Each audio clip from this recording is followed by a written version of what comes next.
தென் சீன கடலில் எண்ணெய் மற்றும் எரிவாயு ஆய்வு பணிகளை நிறுத்தும்படி மலேசியாவுக்கு சீனா மிரட்டல் விடுத்திருக்கும் நிலையில் ஆயுத படையினரை தயார் நிலையில் இருக்கும்படி தற்காப்புத்துறை அமைச்சர் டத்தஸ்ரீ காலிட் நூர்டின் வலியுறுத்தியுள்ளார். எந்த ஒரு சூழ்நிலையாக இருந்தாலும் அதனை எதிர்கொள்வதற்கு மலேசிய ஆயுதப்படையினர் தயாராக இருக்க வேண்டும் என்றும், தென் சீன கடல் மீதான உரிமை கோரிக்கை விவகாரத்தில் சீனாவுக்கும் பிலிப்பைன்ஸுக்கும் இடையே தற்போது நிலவி வரும் மோதல் நிலையை மலேசியா உன்னிப்பாக கவனித்து வருவதாகவும் அவர் கூறினார். தங்களின் சொத்து விவரங்களை அறிவிக்கும்படி நாடாளுமன்ற உறுப்பினர்கள் அனைவருக்கும் அரசாங்கம் உத்தரவிட வேண்டும் என்றும், மாறாக எதிர்க்கட்சியினரின் விசுவாசத்தை பெற அதை பகடைக்காயாக பயன்படுத்தக்கூடாது என்றும் C4 எனப்படும் லஞ்ச ஊழல் ஒழிப்பு போராட்ட இயக்கம் நேற்று வலியுறுத்தியது. ஆளும் கட்சியினருக்கு கிடைப்பது போன்று எதிர்க்கட்சியினருக்கும் சமமான நாடாளுமன்ற நிதி ஒதுக்கீடு கிடைக்க வேண்டும் என்றால் அவர்கள் தங்களின் சொத்து விவரங்களை அறிவிக்க வேண்டும் என்று அரசாங்கம் வலியுறுத்துகிறது. ஆளும் கட்சிக்கும் எதிர்க்கட்சிக்கும் இடையிலான உத்தேச கருத்திணக்க குறிப்பில் இது ஒரு நிபந்தனையாகவே சேர்க்கப்பட்டுள்ளது. எதிர்க்கட்சி நாடாளுமன்ற உறுப்பினர்களின் விசுவாசத்தை பெறுவதற்காக அந்த நிபந்தனையை ஒரு அரசியல் கருவியாக அரசாங்கம் பயன்படுத்தக்கூடாது என்று அரசு சார்பற்ற அமைப்பான C4 தெரிவித்துள்ளது. நாட்டில் தங்கள் மீது பாகுபாடு காட்டப்படுகிறது என்ற உணர்வு சீன மற்றும் இந்திய இளைஞர்கள் மத்தியில் அதிகரித்திருப்பதாக அறியப்படுகிறது. தங்கள் சமூகத்தினர் நியாயமான முறையில் நடத்தப்படுவதில்லை என்று பேட்டி காணப்பட்ட சீன மற்றும் இந்திய இளைஞர்களில் 58 விழுக்காட்டினர் உணர்கின்றனர். கடந்த ஆண்டில் இத்தகைய உணர்வு 43 விழுக்காடாக பதிவாகி இருந்ததாக 2024 இளைஞர் நைடேகா மையத்தின் ஆக கடைசியான கருத்தாய்வு தெரிவித்துள்ளது. குரங்கம்மை எனப்படும் எம்பாக்ஸ் வைரஸ் கிருமிகளால் பாதிக்கப்பட்டிருக்கலாம் என சந்தேகிக்கப்படும் 46 பேரிடம் நடத்தப்பட்ட பரிசோதனையில் அவர்கள் எவருக்கும் அந்நோய் பாதிக்கவில்லை என்று சுகாதார அமைச்சு உறுதிப்படுத்தியுள்ளது.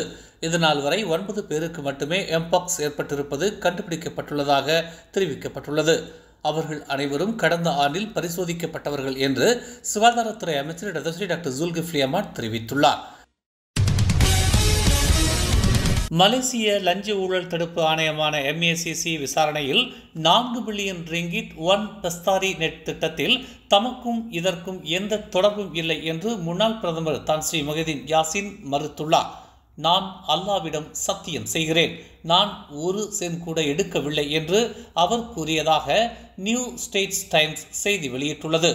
இத்திட்ட முடிவை அப்போதைய பிரதமரும் நிதி அமைச்சருமான டத்தஸ்ரீ நஜீப் ரசாக் தான் எடுத்தார் என்றும், நான் அவர் இல்லை என்றும் முஹிதீன் கூறினார்.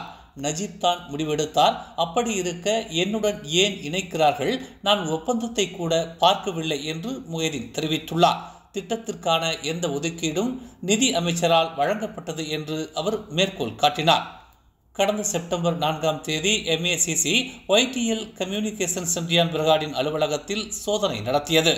பின்னர் 2011 நஜீப்பின் நிர்வாகத்தின் போது அறிமுகப்படுத்தப்பட்ட ஒன் பெஸ்தாரி நெட் திட்டத்தை மையமாக கொண்ட விசாரணையை தொடங்கியது.